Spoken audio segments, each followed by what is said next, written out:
Hey there, folks. Welcome to our cozy nook of tales and adventures. Today, like every episode, we're unlocking the doors of imagination to explore new worlds, meet fascinating characters, and experience unique emotions. I promise to take you on an unforgettable journey through the power of words. So, get comfy, grab your favorite drink, snuggle into that perfect spot, and get ready to lose yourself in a new story. Leave the outside world behind for a while and dive with me into the depths of storytelling. If you enjoy our content and want to support the channel, consider hitting that subscribe button and giving the video a thumbs up. Now, without further ado, let's dive into today's story. Thunder rolled across the darkened skies of Stormhaven as Prince Darien Stormborn galloped through the castle gates, his armor still bearing the marks of distant battles. The victory he had won at the Shadowspire Mountains turned to ashes in his mouth as he beheld his home.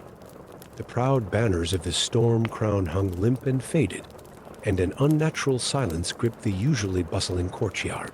The few servants who scurried past kept their eyes downcast, fear evident in their hurried steps. As Darien dismounted, his trusted captain, Sir Roland Ironheart, emerged from the shadows, his face grave. "My prince," Roland whispered, glancing nervously at the tower windows. "The Council of Seven has seized control. Your father," he hesitated, hand tightening on his sword hilt. "The king sleeps and will not wake." Darien's world tilted on its axis. Racing through the castle corridors, he burst into the royal chambers to find King Aldrich Stormborn lying peaceful and still, as if carved from marble. 7 robed figures stood around the bed, their faces hidden beneath deep hoods. "Welcome home, young prince," spoke Magister Vex, his voice honey-sweet with malice. "Your father tired of ruling alone. The council now guides the kingdom while he rests." But Darien saw the truth in the unnatural stillness of his father's chest, in the faint shimmer of magic that encased him like a crystal tomb. This was no natural sleep, but a spell of binding that even death could not break. Forced to flee the castle or face imprisonment, Darien found himself drawn to the Forbidden Vales, a place of legend, where the mists held secrets older than the kingdom itself. There, it was said, dwelled Ravenna, the witch of the wildwood, banished decades ago for crimes none now remembered. The journey to find her tested every skill Darien possessed. The vales were a maze of thorned valleys and treacherous bogs, where reality itself seemed to shift like quicksilver. Strange lights danced in the mists, leading unwary travelers to their doom, and the very air whispered with ancient magic.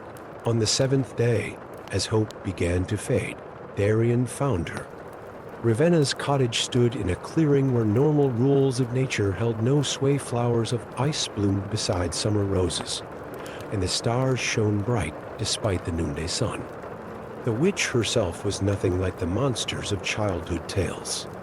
Her hair was white as mountain snow, her eyes the deep purple of twilight, and her face but the beauty of wisdom rather than age. She looked at Darien with recognition, though they had never met. "I have waited long for you, son of storms," she said, her voice carrying echoes of distant thunder. "The sleep that binds your father is but a thread in a greater tapestry of doom." Over cups of herb-scented tea that sparked with magical energy, Ravenna revealed the truth. The Council of Seven were not merely corrupt magisters, they were unwitting puppets of an ancient power. Morgath, the Twilight God, had been sealed away eons ago by the first Storm Kings, using 7 crystal keys that contained fragments of his power. The council members were those keys now as rings, Ravenna explained, not knowing they slowly corrupt their bearers, preparing vessels for Morgath's return. "Your father discovered this truth, and they sealed him away before he could act. Why were you really banished?" Darien asked, beginning to understand. Ravenna's smile held centuries of sorrow. "Because I was there when Morgath was first sealed away. I helped forge the keys, and I knew they would one day fail. Together, they formed a plan. Ravenna had spent her years of exile preparing for this moment, crafting 7 arrows of pure starlight that could destroy the crystal keys. But to use them, they would need help, and it would come from an unexpected quarter. Through ancient magic and careful manipulation, they contacted the youngest member of the council, apprentice magister Lyra.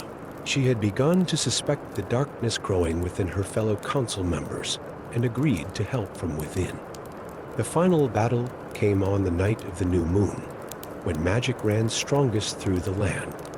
While Lyra created a diversion in the form of a magical experiment gone wrong, Darien and Ravenna slipped into the castle through forgotten passages that the witch remembered from her days as the court's chief mage. They found the council in the midst of a dark ritual, their crystal rings glowing with an unholy light as they stood around a portal of swirling darkness. Through it, a voice of infinite malice spoke promises of power. The battle that followed would be sung of 4 generations. Darien's sword, enchanted by Ravenna's magic, clashed against the council's corrupt spells. One by one, Ravenna's starlight arrows found their marks, shattering the crystal keys and breaking Morgath's hold over the council members. But as the last key shattered, Morgath made his final play. The portal began to collapse, threatening to tear the castle apart. The choice became clear. Someone would have to stay behind to channel the portal's energy safely away at the cost of their own life. Ravenna stepped forward, her eyes meeting Darien's with quiet determination. "My exile ends today, young prince. Wake your father. Rule wisely." Before Darien could protest, she thrust her staff into his hands and turned to face the collapsing portal. Her voice rose in an ancient song of power as she drew the chaotic energies into herself. In a flash of light that lit the sky from horizon to horizon, both Ravenna and the portal vanished. The castle fell silent. The council members, freed from Morgath's influence, lay unconscious but alive. In his chambers, King Aldrich Stormborn opened his eyes, the sleep spell broken with the destruction of the crystal keys. In the years that followed, Stormhaven flourished under the restored rule of the Storm Kings. The council was reformed, with Lyra as its head, ensuring that magic would serve the kingdom rather than rule it. Darien kept Ravenna's staff in a place of honor in the Great Hall, and on certain nights, when storms rolled across the kingdom, some said they could hear her song in the thunder still watching, still protecting the realm she had given her life to save. And in the Forbidden Vales, where the laws of nature still bend and twist, travelers sometimes speak of seeing a white-haired woman walking through the mists, gathering flowers of ice and summer roses, waiting for the next time the kingdom would need her wisdom and sacrifice. Story 2.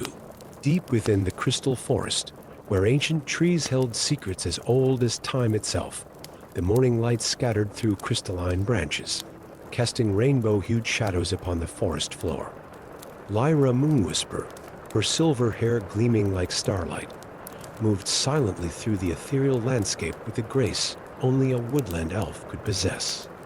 Her keen eyes, the color of summer leaves, scanned the surrounding trees with growing concern. Something was wrong in her ancestral home. The usual morning songs of the forest dwellers had fallen silent, replaced by an unsettling stillness that made her quiver fingers rest nervously on her enchanted bow, Starweaver. Over the past moon cycle, members of her clan had begun to change, their flesh gradually transforming into pure crystal, starting from their fingertips and slowly creeping upward like frost on a winter morning.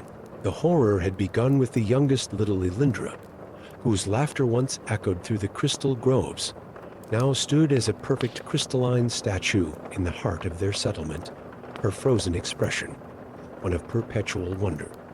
Since then, 3 more children and 2 elders had succumbed to the transformation, their bodies becoming exquisite but lifeless crystal sculptures. As Lyra approached the ancient council tree, she found her father, Chief Thealer Moonwhisper, examining his own hands with quiet dread. Tiny crystal formations had begun to appear at his fingertips, glinting mockingly in the filtered sunlight. "Father," Lyra whispered, her voice catching in her throat. "The curse spreads, my daughter." Thaler spoke softly, his eyes meeting hers with determination rather than fear. "The ancient texts speak of a similar affliction that befell our people 1,000 years ago, during the Age of Twilight. But the pages that held the solution have long since crumbled to dust before Lyra could respond. A commotion erupted from the settlement's edge. A group of warriors dragged forward a struggling figure, stocky and bearded, clearly a dwarf, his elaborate hammer still clutched in his weathered hands. "We found him in the eastern crystal caves," reported Sentinel Felon, her own fingers showing the first signs of crystallization. "He claims to be Thorgr Blackhammer, a master craftsman from the Iron Deep halls." The dwarf ceased his struggling, drawing himself up with dignity despite his bonds. "Aye, and I may be the only one who can help you with your predicament." His dark eyes flickered meaningfully to the crystal formations spreading across several of the elves' bodies. Lyra stepped forward, studying the dwarf intently. His beard was streaked with gray, and intricate runes were carved into his hammer's head. "What do you know of this curse?" "I know it's not a curse at all, lass," Thorgr replied, his voice gravelly but clear. "It's the work of the crystal shadow, Lord, a being as old as these forests. And I know how to forge weapons that can shatter his enchantments." A murmur rippled through the gathered elves.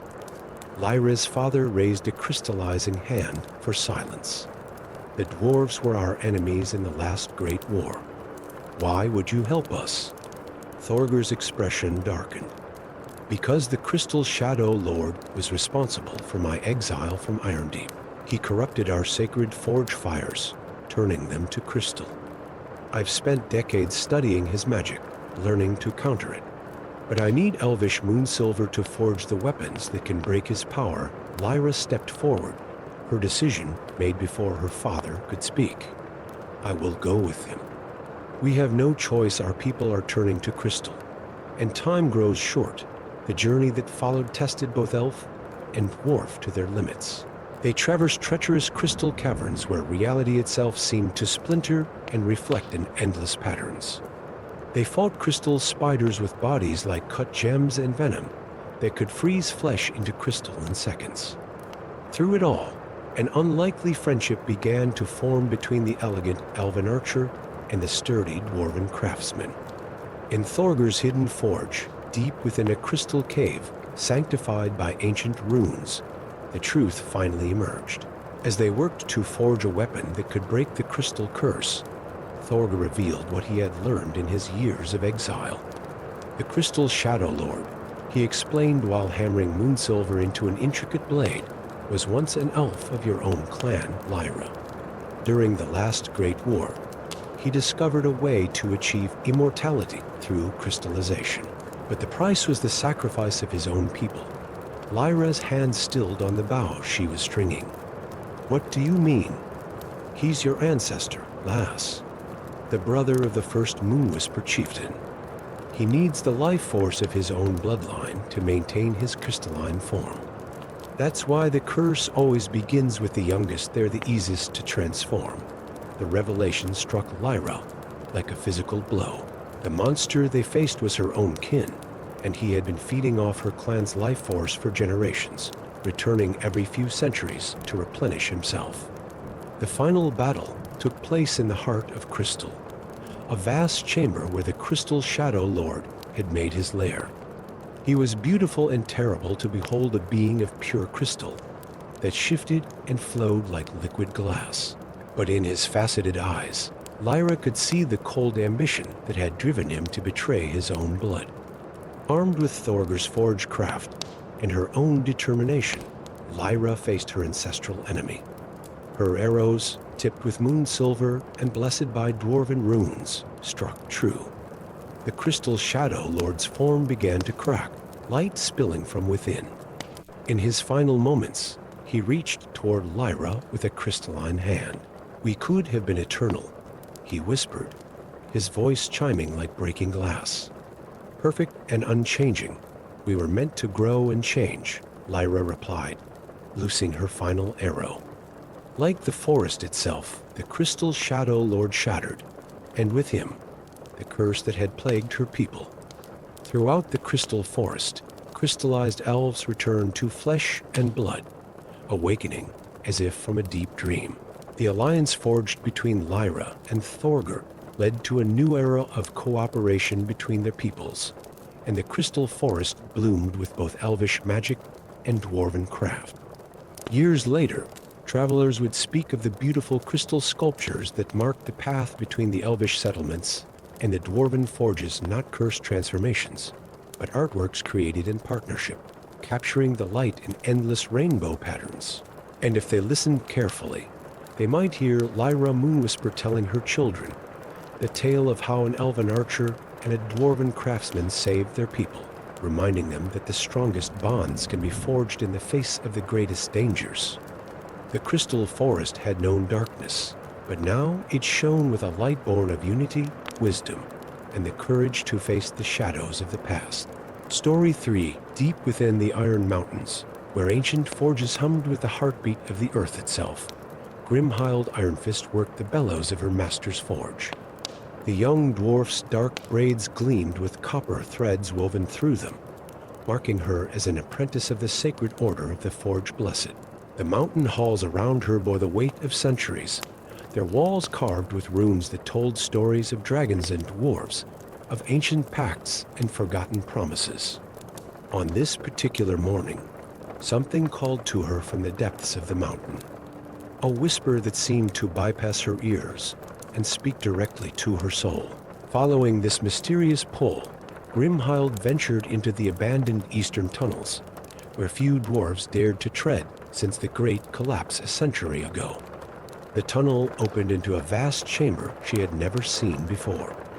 At its center stood the ruins of what must have been a magnificent temple, its columns carved with intricate spirals that seemed to move in the flickering light of her lantern.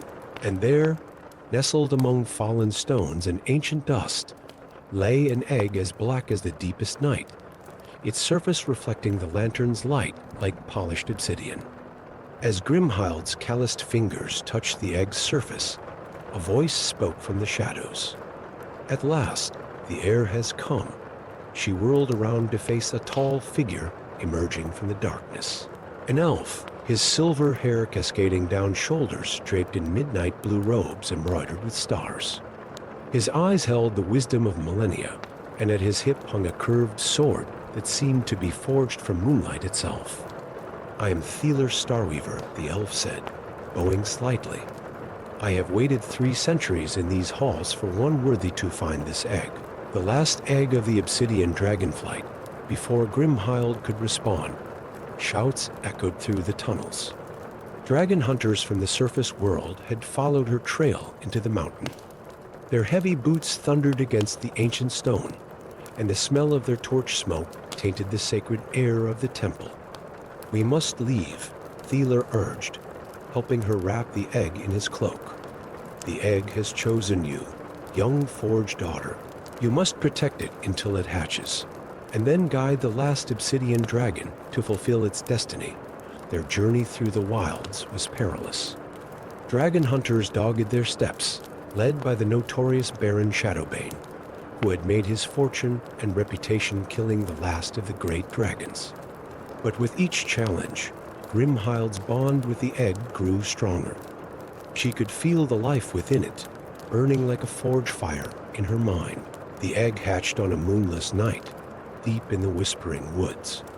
The dragon that emerged was small enough to fit in Grimhild's arms, its scales black as night, but shot through with veins of silver that pulsed like starlight. She named him Nightforge. As Nightforge grew, Thelur revealed more of the truth. The obsidian dragons had once been the guardians of balance between the elemental forces of the world. Their extinction had started a slow but inexorable slide toward chaos.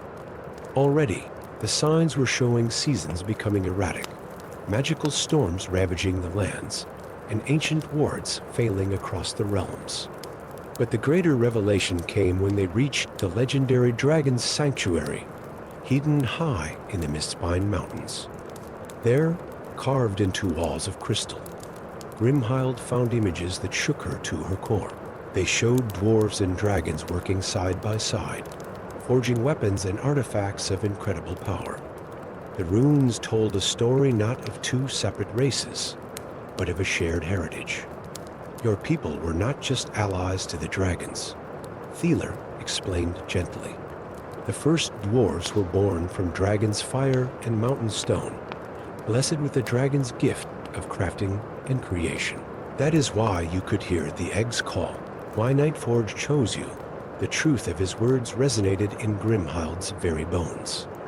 It explained the ancient forge songs her people sang, the runes of power they worked into their greatest creations, and the deep connection they felt to the mountain's heart. But they had little time to explore these revelations.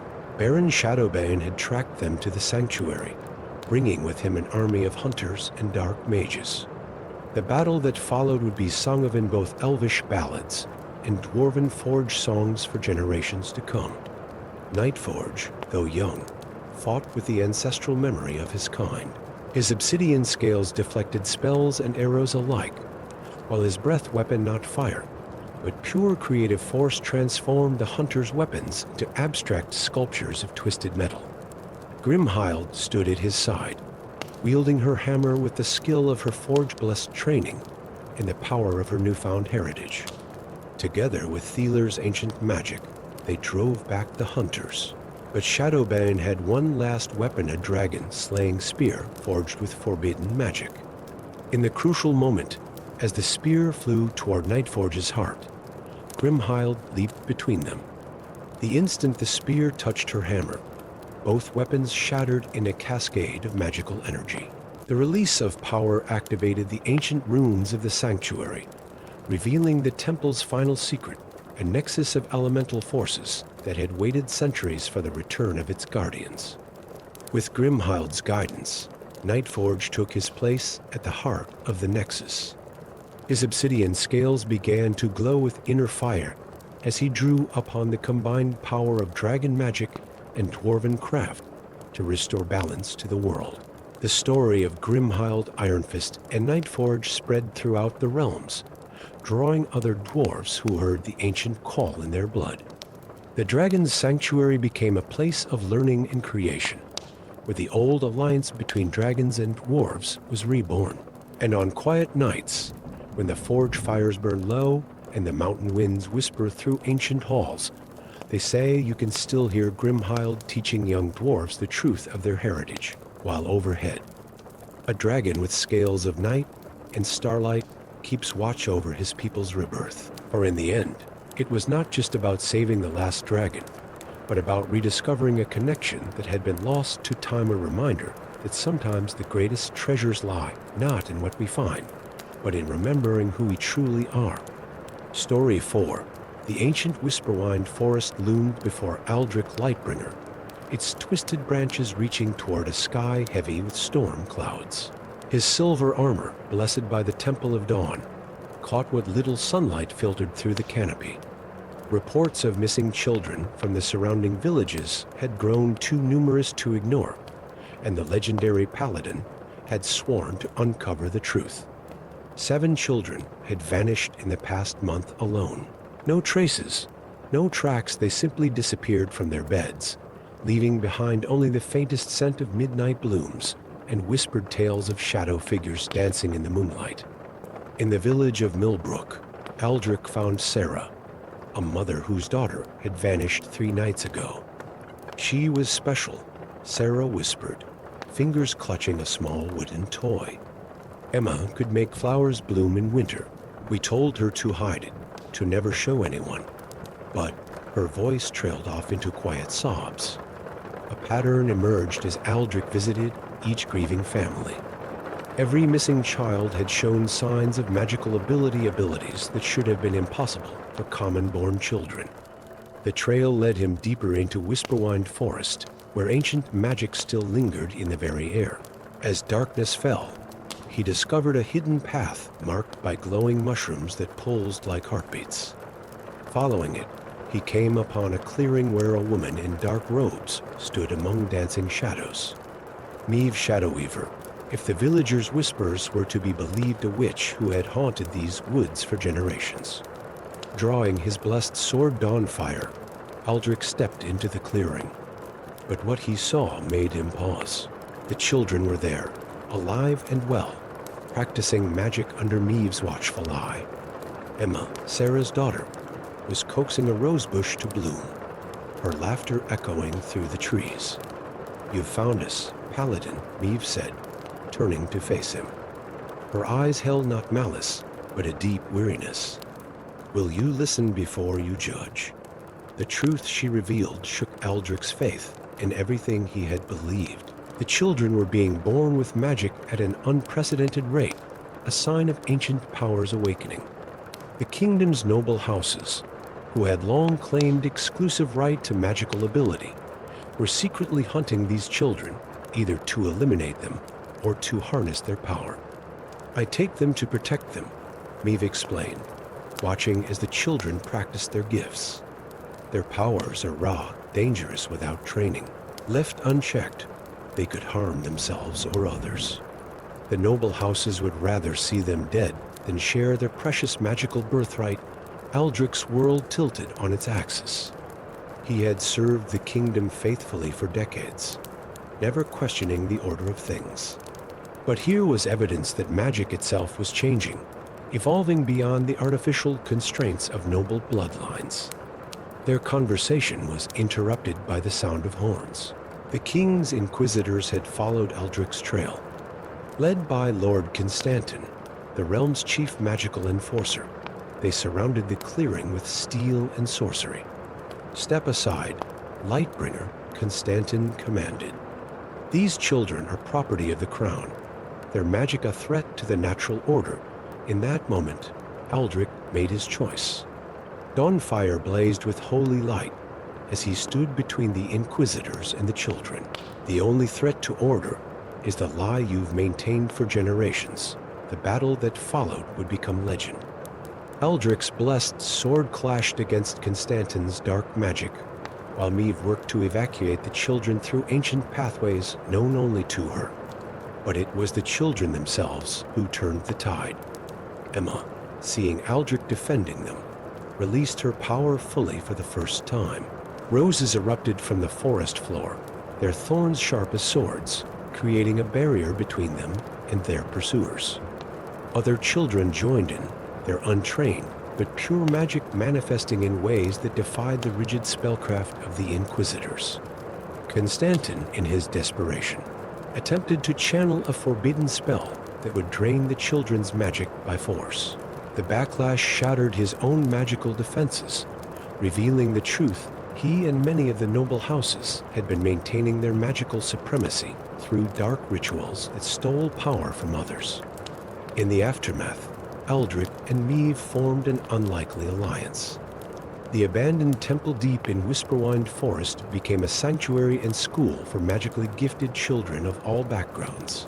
Aldrich's reputation as a legendary paladin helped legitimize their cause, while Meve's centuries of magical knowledge provided the foundation for a new understanding of magic.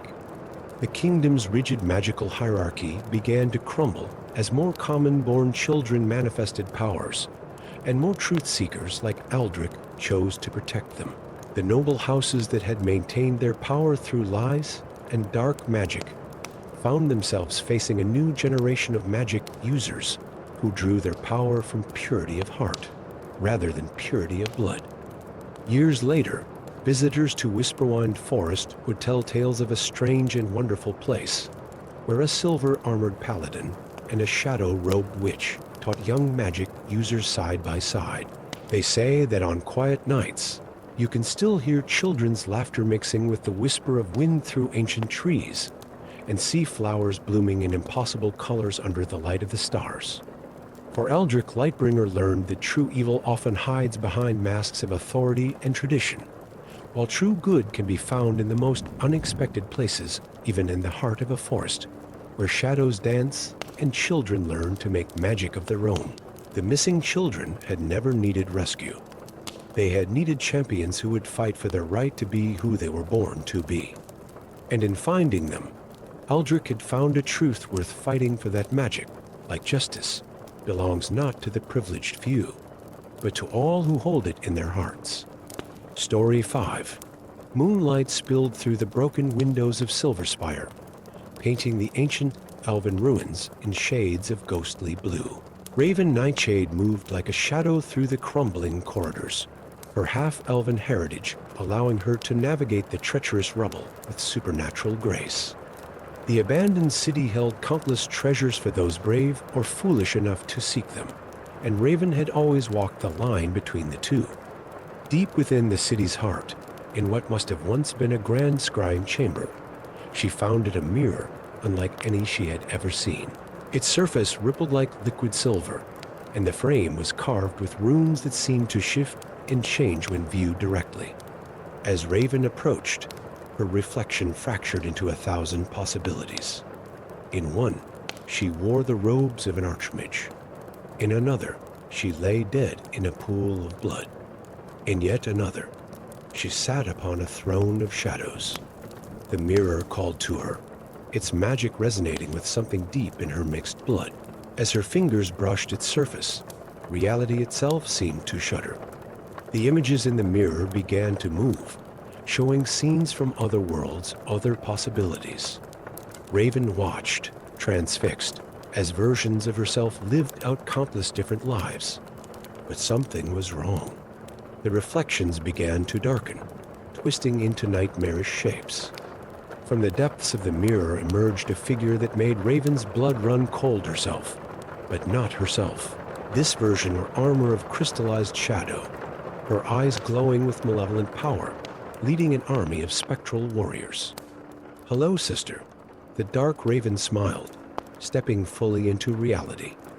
"I've been waiting so long to find a world like this one ripe for conquest." Raven barely escaped the ruins as shadow warriors poured from the mirror, led by her twisted doppelganger. She fled through the night-shrouded city, seeking help in the only place she could think of: the circle of renegade mages, outcasts who had rejected the rigid magical orthodoxy of the realm's magical academies. In their hidden sanctuary beneath the ancient library of whispers, Raven found an unlikely alliance. Magister Thorn, an elderly human whose wild white hair matched his unconventional theories about the nature of reality. Sarah Moonweaver, an elf whose experiments with dream magic had got her expelled from the High Academy. And Cause, a mysterious figure who seemed to flicker between shadow and substance, claiming to be a refugee from another reality themselves. The mirror of infinite reflections, Thorn breathed when Raven described what she'd found. "We thought it was lost forever. It shows not just reflections, but alternate realities, paths not taken, choices unmade. But to physically cross between them, that should be impossible, unless," Sarah interjected, her eyes glowing with magical insight, "someone has been deliberately weakening the barriers between realities. The signs have been their people reporting doubles of themselves, objects appearing from nowhere, dreams becoming real." The Dark Raven's army grew stronger with each passing day, absorbing the essence of their reality to fuel their otherworldly powers. Cities fell to the spectral warriors, their inhabitants transformed into shadow-bound slaves. The corrupted version of Raven revealed her plan to collapse all realities into one that she could rule, a realm of eternal shadow where she would never again be powerless. Working with the renegade mages, Raven discovered her own unique gift. Her mixed heritage allowed her to perceive the threads that connected different realities, and potentially to manipulate them. But using this power came at a terrible cost each time she touched the threads of reality. She risked losing herself among the infinite possibilities. The final battle took place where it had begun, in the ruins of Silverspire. While the renegade mages fought to contain the army of spectral warriors, Raven confronted her dark self before the mirror that had started it all. "You could join me," the Dark Raven offered, extending a shadow-wreathed hand. "Together, we could rule not just one world, but all worlds. Never again would anyone look down on us for our mixed blood. Never again would we have to hide in shadows. For a moment, Raven wavered. She saw the truth in her other self's words, felt the temptation of that power. But she also saw the price, the loss of everything that made their world unique, the destruction of countless innocent lives across infinite realities. Our power comes not from conquering shadows, Raven replied, drawing on her newfound ability to see the threads of reality, but from choosing to light the darkness. The battle that followed transcended ordinary combat.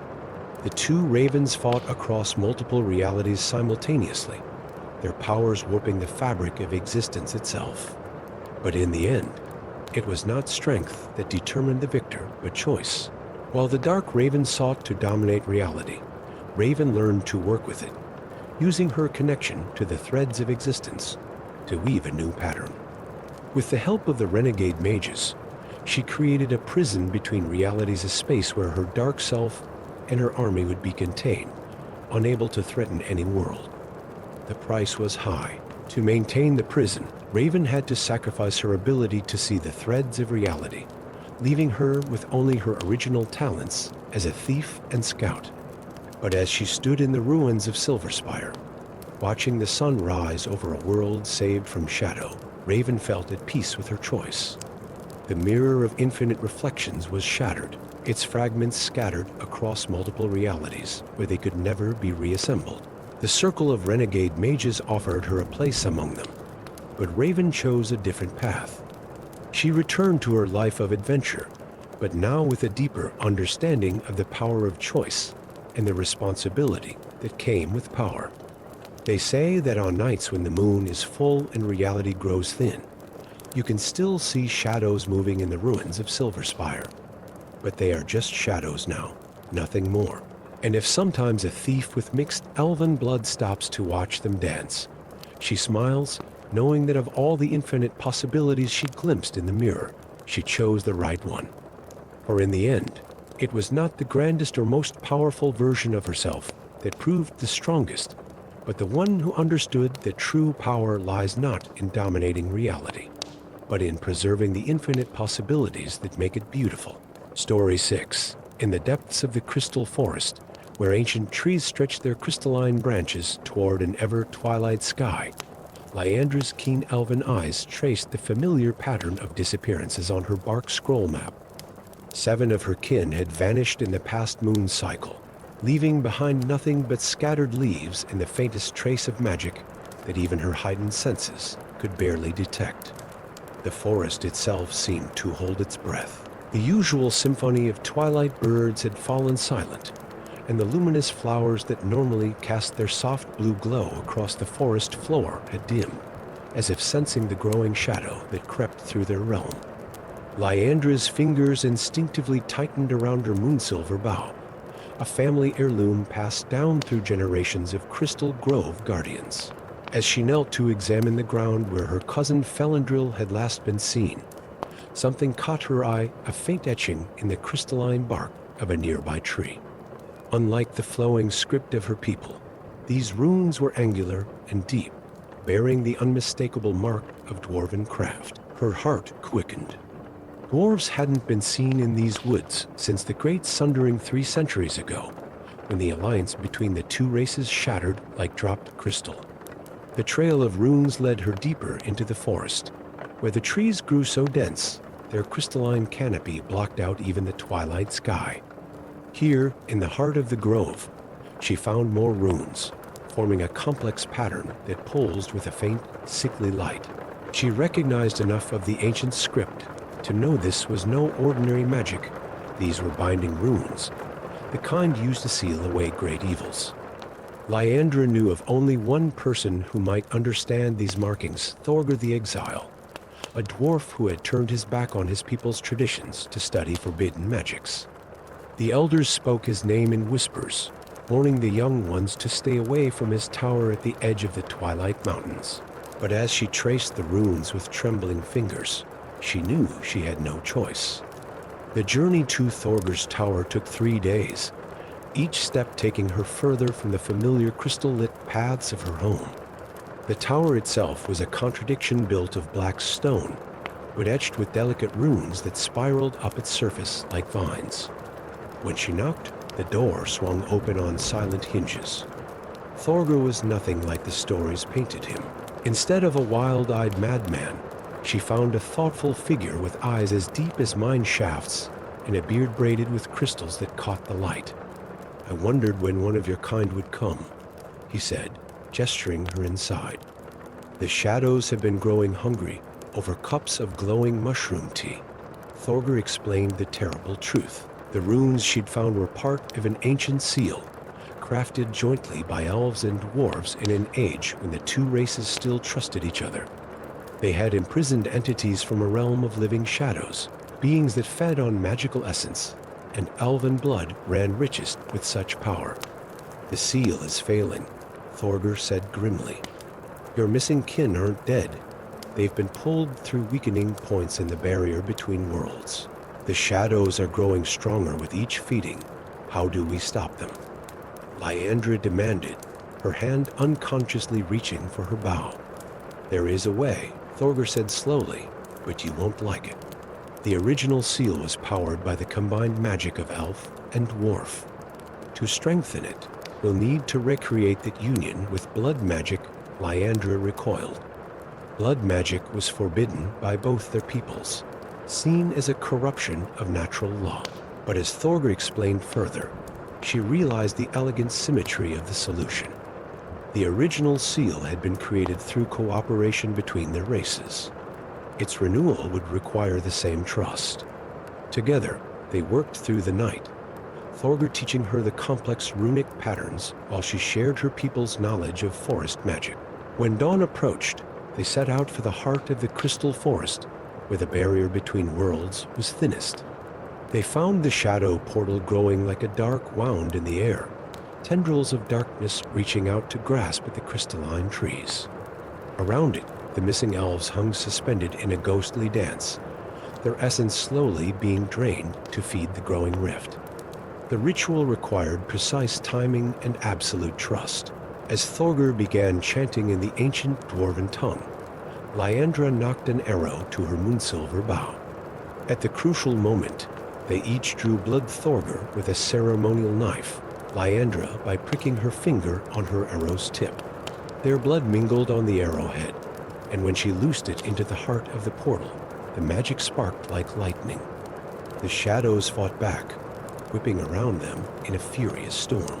But where elf blood and dwarf blood had mingled, they could not touch. The portal began to shrink, pulled closed by the power of their combined sacrifice. One by one, the captured elves fell free, dazed but alive. As the last shadows retreated and the seal snapped back into place, Lyanndra and Thorgr found themselves at the center of a changed grove. The crystal trees hummed with renewed energy, their light stronger than before. The freed elves, still weak but recovering, looked between the unlikely pair with wonder and confusion. In the days that followed, the elders of Crystal Grove faced a choice. The old laws demanded Lyandra's exile for practicing blood magic. But the evidence of her actions that saved lives, the renewed forest, and the strengthened seal spoke louder than ancient prejudices. In the end, they chose wisdom over tradition. Thorgr was invited to establish a small workshop within the Crystal Grove, where he could study the seal and work with elven mages to ensure it never weakened again.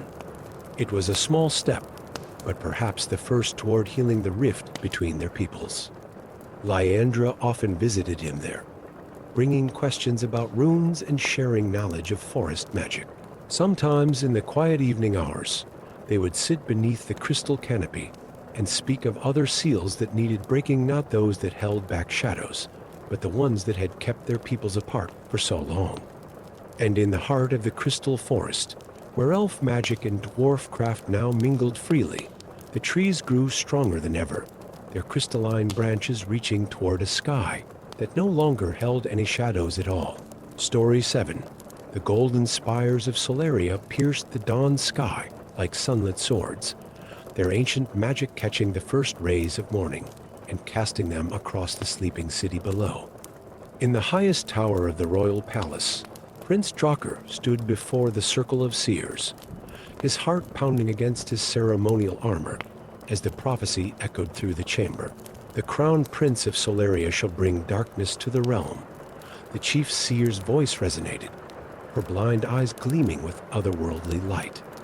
By his hand, the golden throne shall fall, and shadow shall reign where light once dwelled. The words fell like stones into a still pond, rippling through Drakkar's mind as he fled the tower. That night, with only a sword, a small pack of provisions, and his father's signet ring, he slipped away from the only home he'd ever known. Better to exile himself than risk becoming the instrument of Solaria's destruction. As dawn broke over the Shadowspine Mountains, Drakkar encountered his first sign that the world beyond Solaria's walls was far stranger than his tutors had prepared him for. A village lay in ruins, its buildings bearing massive claw marks and scattered with black scales that seemed to absorb the morning light. Looking for answers, little prince? The voice came from behind him, musical yet sharp as steel. He turned to find a woman perched on a fallen pillar, her silver hair and pointed ears marking her elven heritage, though there was something wild in her violet eyes that spoke of human blood as well. "I'm no prince anymore," Drakkar replied, hand instinctively moving to his sword. The half-elf laughed, a sound like wind through crystal. "I am Sylvain, and I know more about your prophecy than those blind old seers ever could." She gracefully leaped down, her dark robes swirling around her. The words they spoke were true, but the meaning was corrupted. "Come with me, and I'll show you why." Intrigued and desperate for answers, Drakkar followed Sylvain to her home, a cottage that seemed to shift and blur at the edges, as if it existed partially in another realm. Inside, she revealed scrolls covered in ancient draconic script. "The black dragon Morketh has been manipulating events for centuries," she explained, tracing the ancient writings. "He's been poisoning the relationship between humans and elves, preparing for a war that will weaken both kingdoms. The prophecy isn't about you destroying Solaria, it's about you being the only one who can prevent its destruction." Before Drakkar could process this revelation, a shadow passed over the cottage windows. The air grew thick with an ancient, predatory presence. Morketh himself had come, his massive black form blotting out the sun as he landed before the cottage. "So, the dragon's voice rumbled like distant thunder. The little prince seeks to unravel my work." His scales seemed to drink in the light, and his eyes burned with the wisdom and malice of millennia. "How fitting that you should learn the truth, just before everything burns." But as Morketh reared back to unleash his dark flame, something extraordinary happened. Drakkar felt a pull in his blood, an ancestral magic awakening. The signet ring on his finger burned hot, and suddenly he understood the royal line of Solaria had never been mere rulers. They had been dragon riders, their bloodline bound to these magnificent creatures in ages past.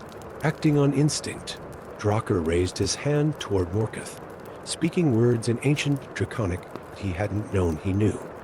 The black dragon froze, his eyes widening in recognition of magic older than himself. "The blood bond," Morketh growled, both anger and respect in his voice. "I should have known. Your ancestor didn't just rule dragons. She was the first to forge the blood pact with us." Sylvain's voice came from behind Drakkar, filled with wonder. "Now you understand the true prophecy. The crowned prince shall bring darkness to the realm by taming it, by making the greatest of dark dragons serve the light once more." What followed was a battle of wills that seemed to last both moments and eternities. Drakkar felt Morketh's ancient power pushing against his mind, centuries of hatred and bitterness threatening to overwhelm him. But within that darkness, he also sensed pain, the loneliness of ages, the bitterness of watching younger races rise while dragons faded into legend. Instead of fighting that darkness, Drakkar embraced it. He opened himself to Morketh's memories, offering understanding rather than dominance. The dragon's defenses faltered, surprised by this approach. "We can restore balance," Drakkar said, both aloud and through their growing mental link. Not through war, but through renewal. The dragons need not fade, nor must humans and elves remain divided. Slowly, imperceptibly at first, Morgoth's resistance began to crumble. The ancient dragon lowered his head, not in submission, but in acknowledgement of a truth long forgotten. Perhaps, Morgoth rumbled, it is time for old hatreds to die. In the days that followed, Drakkar learned to ride the winds on Morgoth's back, their bond growing stronger with each flight. Sylvain taught him the true history of dragons and their riders, and together they began to unravel the threads of discord that had been sewn between the races. When they finally returned to Solaria, it was not as conquerors but as harbingers of change. The sight of the crown prince astride a black dragon caused panic at first, but as Drakkar and Morgoth demonstrated their harmony, fear gave way to wonder. The prophecy had indeed come true, but not as anyone had expected. Darkness came to Solaria in the form of understanding, of embracing the shadow as part of the whole. The golden throne did fall, but only to rise again, transformed into something greater, a seat of wisdom where humans, elves, and dragons could counsel together. Years later, children in both human cities and elven forests would tell tales of the prince who turned darkness to light, who proved that destiny's words often held meanings far deeper than their surface. And high above, a black dragon would soar through golden skies, carrying a rider who had learned that sometimes the greatest act of courage was not fighting fate, but embracing it with an open heart. In the end, the true prophecy had been fulfilled. Darkness had come to the realm, not to destroy it, but to make it whole. Story 8. High above the world, where clouds parted like gossamer curtains, the floating city of Spire drifted through the eternal sunset. Its golden spires and crystalline domes caught the light in an endless dance, while massive gearworks turned steadily beneath, powered by the temporal engines that kept the city aloft. At the heart of this mechanical marvel worked Grimhild Chronoforge, the master artificer, whose clockwork creations regulated the very flow of time itself. In her workshop atop the Cogspire Tower, Grimhild's steady hands adjusted the delicate mechanisms of her latest timepiece. Her dark eyes, enhanced by brass-rimmed spectacles of her own design, narrowed as she noticed an unusual fluctuation in the chronometric readings. Something was wrong with the city's temporal field. The first sign of trouble came when young Pip, her apprentice, burst into the workshop with hair that had suddenly gone gray. Mistress Grimhild. He gasped, his voice cracking between youth and age, the market district its aging backwards. Racing to her observation platform, Grimhild witnessed chaos unfolding across Spire. In the eastern quarter, children had become elderly in moments, while in the western gardens, ancient trees reversed to saplings before her eyes. The city's carefully maintained temporal stability was unraveling like a frayed tapestry. As she consulted her instruments, a shadow fell across her workbench. Turning, she found herself face to face with an elf unlike any she'd seen before.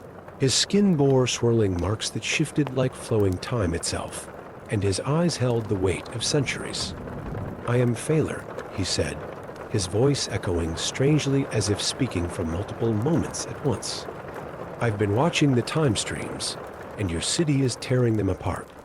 Grimhild's hand moved instinctively to her chronohammer, but Phalar raised his hands in peace.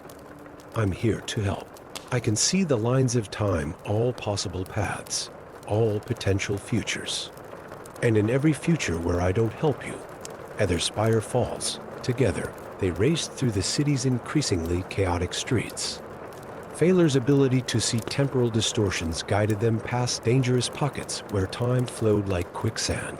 They reached the Chamber of Chronometry, where the city's master clock governed all temporal mechanics, only to find members of the Chronomancer Council already there, performing a ritual around the central timepiece.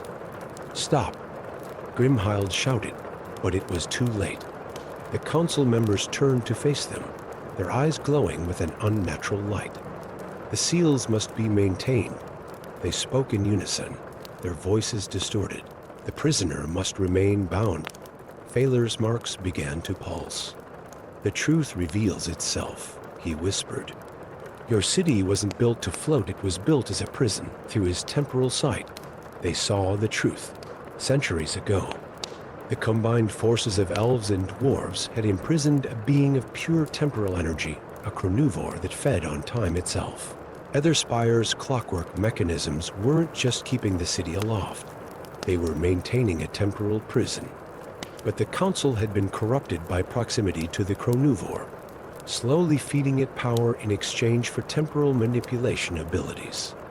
Now, the creature was nearly strong enough to break free. We can't let it escape, Grimhild declared, pulling tools from her artificer's belt. But we can't let it destroy the city, either. What followed was a desperate race against time itself. While the corrupted council members attacked with age-accelerating spells, Grimhild and Phalar fought their way to the master clock. The dwarf's mechanical expertise combined with the elf's ability to see time's flow as they worked to modify the prison's fundamental structure. We don't need to contain it, Grimhild realized as she rebuilt the mechanisms. We need to transform it. Everything seeks balance, even time itself.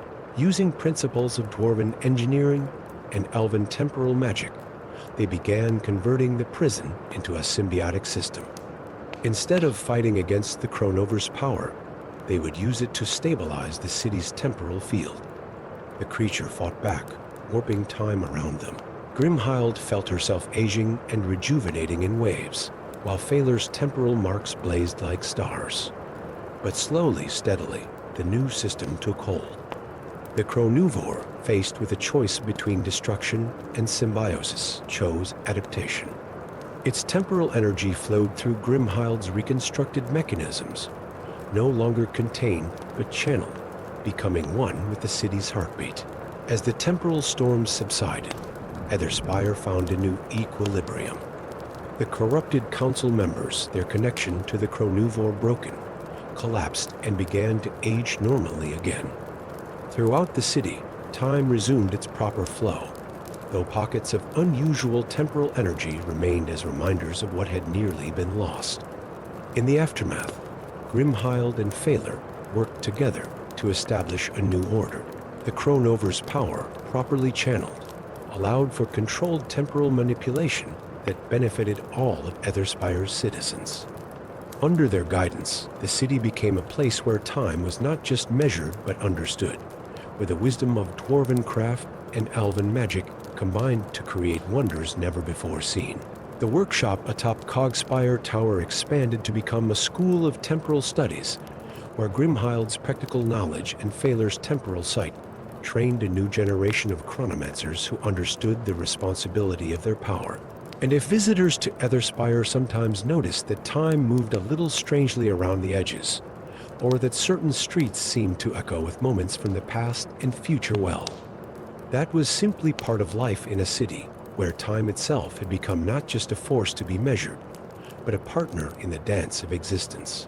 On quiet evenings, Grimhild would often stand at her observation platform, watching the eternal sunset paint the clouds in shades of gold and purple. Beside her, Phalar would trace the flowing time streams with his glowing marks, ensuring their creation remained in balance. Below them, the great gears of Spire turned steadily on, marking the rhythm of a city that had learned to dance with time itself. Story 9. The ancient sword Soul Reaver hung heavy at Phalar's side, its cursed blade drinking his life force with each passing moment. Even now, he could feel its dark hunger gnawing at his essence, leaving him weaker with each sunset. The once proud elven warrior's silver hair had begun to streak with gray, his immortal features showing age in a way no elf should endure. Through the mist-shrouded valleys of the Ghost Spine Mountains, Phalar trekked the legends of Dwarodeep, the lost temple where elves and dwarves once worked magic together before the world grew dark and divided. His research suggested only there could he find the means to break his blade's curse. The sword had come to him during a desperate battle against shadow wraiths threatening his homeland. In his pride, he had seized it from its warning-carved pedestal, using its incredible power to save his people. Only afterward did he learn the price, a curse that would slowly drain him unless he could return the blade to its rightful place in Dwarowdeep. In a smoky mountain town, he found an unusual smithy. Instead of the expected burly human smith, a stocky female figure worked the forge with exceptional skill, her beard braided with steel beads that caught the firelight. Something about her movements seemed too graceful for a dwarf, her manner too refined. "Your blade needs work," she said without looking up, her accent carefully measured. "I can hear its hunger from here. The blade is cursed," Thieler replied. "I seek Dwarowdeep to break it." The smith's hammer paused mid-strike. "I am Moira," she said after a long moment, "and I know the way you seek." That night, over strong dwarven ale, Moira revealed her true identity. She was a dwarven princess, fleeing an arranged marriage to a cruel warlord who sought to unite the dwarven clans through force. Her knowledge of ancient dwarven lore had led her to believe that somewhere in Dwarowdeep lay the power to prevent the coming war. Together they set out, the cursed warrior and the disguised princess, following ancient maps through treacherous mountain passes. As they traveled, Thieler felt his strength fading faster, while Moira kept looking over her shoulder for her father's hunters. The entrance to Dwarowdeep lay hidden behind a waterfall that flowed upward, defying nature's laws. Ancient runes, half-elven and half-dwarven, spiraled around the arch. Here lies the heart of unity, where two peoples forged one dream. Inside, they found wonders that took their breath away. Halls where crystal and metal grew together in impossible formations, forges that burned with never-ending flame, and gardens of stone flowers that chimed musically as they passed. But they also found danger. Ancient guardians awakened at their presence, testing whether they were worthy to proceed. As they delved deeper, Moira's knowledge of dwarven lore complemented Thieler's elven magic, allowing them to overcome challenges neither could have faced alone. They began to understand why their peoples had once worked together, and why that union had been so powerful. But in the heart of Dwarowdeep, they discovered a terrible truth. The temple hadn't been built to unite their peoples, it had been built to contain something. Beneath the temple slept an ancient titan of crystal and stone, whose awakening would force the races to unite, or destroy them all. Thieler's cursed blade suddenly made terrible sense. It wasn't just a weapon, it was a key, drinking his life force to power the Titan's prison. And Moira's arranged marriage wasn't just politics. Her intended husband knew of the Titan and sought to control it. In the temple's central chamber, they found themselves confronted by Moira's betrothed, Grimfist the warlord, who had followed them into the depths. He had his own plans for the Titan, to use it as a weapon to unite all peoples under dwarven rule. The final battle unfolded in the Titan's chamber, where crystal met stone in breathtaking spires. Thieler, weakened by his curse, fought with centuries of elven grace, while Moira demonstrated that she had learned far more than smithing in her years of hiding. In the battle's climax, Thieler realized the only way to prevent the Titan's awakening was to complete the sword's purpose, to give his remaining life force wholly to reinforce the ancient prison. But as he prepared to make the sacrifice, Moira stepped forward with another solution. "The blade drinks life," she said, "but it was made when our peoples were one. It needs both elven spirit and dwarven strength together." They plunged the blade into the chamber's heart, each lending their essence to renew the ancient bonds. Their combined sacrifice reflected the original purpose of Dwarowdeep, not to imprison by force, but to protect through unity. The Titan's stirrings subsided, falling back into peaceful slumber. The curse upon Thieler lifted, while Grimfist, witnessing the power of cooperation, was forced to reconsider his plans for conquest. In the aftermath, Moira and Thieler became ambassadors between their peoples, working to rebuild the trust that had been lost. Dwarowdeep was reopened, not as a prison or a temple, but as a place where both races could remember their shared history and forge a new future. The cursed blade, its hunger finally satisfied, was enshrined in the temple's upper halls, its dark metal now shot through with veins of living crystal. It stood as a reminder that the greatest powers are not those that take, but those that bring together. And if visitors to Dwarodeep sometimes heard music in the depths, like the mingled sounds of elven harps and dwarven hammers, they smiled knowing that old wounds could heal and ancient enemies could become the closest of allies. Story 10. In the Shattered Realms, where islands drifted like leaves on an invisible wind, the half-elven shaman Estrald stood at the edge of her floating sanctuary, watching the magical currents that kept their world aloft grow dangerously thin. The ethereal streams that once flowed strong and golden had faded to pale whispers, barely visible even to her enhanced sight. Her latest vision had shown her the truth. The ancient magic was failing. Soon, the floating islands that had been home to 3 races for a millennium would begin to fall. Already, smaller fragments were dropping from the edges of their world, plummeting into the endless void below. In her stone-walled chamber, lined with crystals and ancient scrolls, Estrald consulted the prophecies passed down through generations of shamans. The answer lay in 3 crystals of foundation, artifacts of immense power that had been divided among the 3 races after the Great Sundering, when their ancestors had chosen to split the land, rather than continue their wars. A knock at her door revealed an unexpected visitor, a dwarf wrapped in a travel-stained cloak, his beard bearing the intricate braids of nobility, despite his weathered appearance. "I am Drogher," he said, his voice carrying authority despite his humble attire. "And I believe we share the same concern about our falling world." Estrald's sensitive magical sight detected powerful runes hidden beneath his cloak royal runes. This was no ordinary dwarf, but the exiled prince of the deep halls, though she kept this knowledge to herself. Together, they began their quest, island hopping across the fractured landscape. They traversed the elven spires, where cities were grown from living crystal and song-shaped reality itself.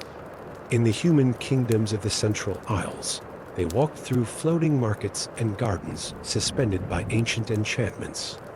And in the dwarven reaches, they descended through cities carved inside the very islands themselves. Each crystal proved a challenge to retrieve. The elven crystal was guarded by sentient vines and riddles of starlight. The human crystal lay beneath layers of political intrigue and magical wards. The dwarven crystal, hidden in the deepest vault, required Drogher to finally reveal his true identity to bypass its protections. But as they gathered the crystals, dark omens began to surface. Ancient texts spoke of a terrible price for reuniting the artifacts. 3 became 1, 1 became 3. Reunion brings both salvation and catastrophe, read one cryptic warning.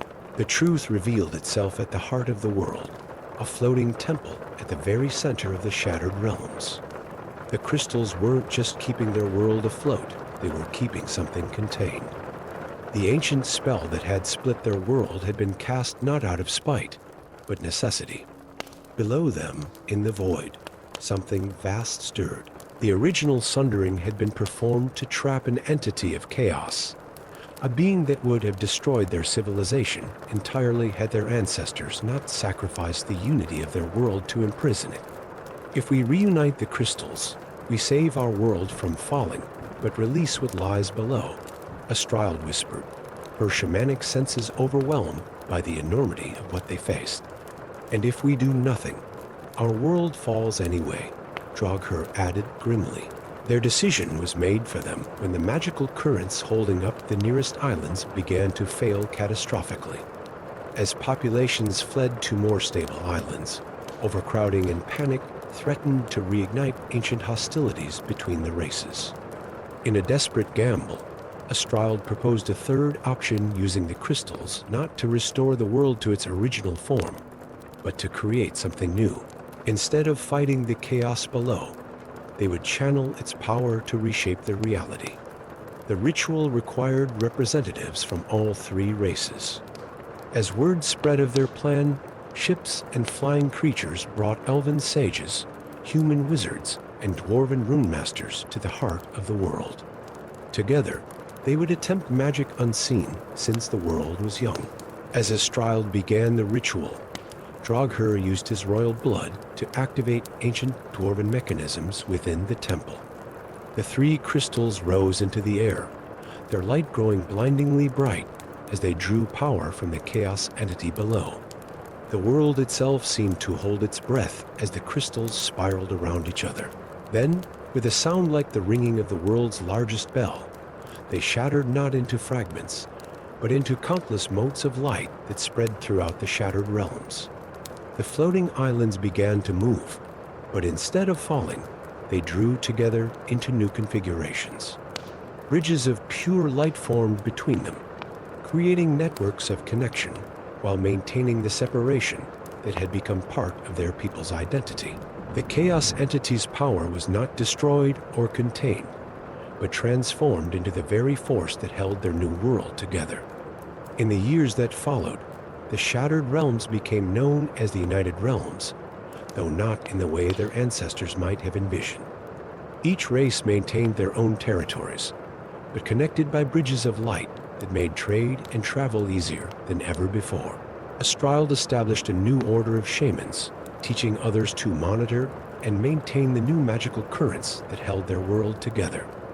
Draugr eventually returned to his people, not as a ruler but as an advisor, helping to forge new connections between the races.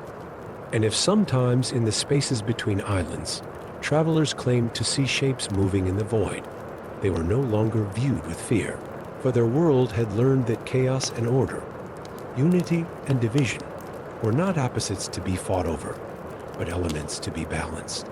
In the heart of the world, now a center of learning for all races, a new prophecy was inscribed. Three remain three, yet one they be. In separation found unity. It stood as a reminder that sometimes the bravest choice is not to restore what was lost, but to create something new from what remains.